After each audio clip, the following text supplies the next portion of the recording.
والله محرز للأمانة الأجواء كانت رائعة ورائعة جدا.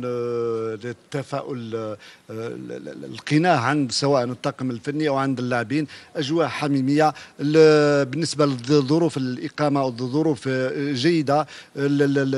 يعني بإمكان العناصر الوطنية باش تقوم بالاسترجاع بكيفية جيدة. كل ظروف الراحة والاسترجاع موجودة كما نشوف لهنايا مع العناصر الوطنية.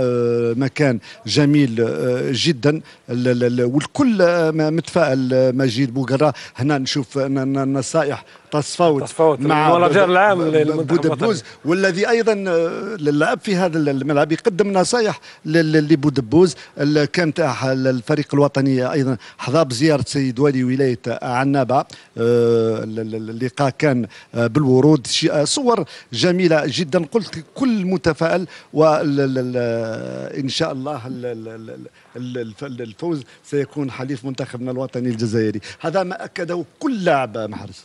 1 2 3 فيفا الجيري. 1 2 3 فيفا الجيري. اذا امام هذه الصور اللي عطوي شفنا هذا الحماس الكبير للاعبين، نشوف الجو العائلي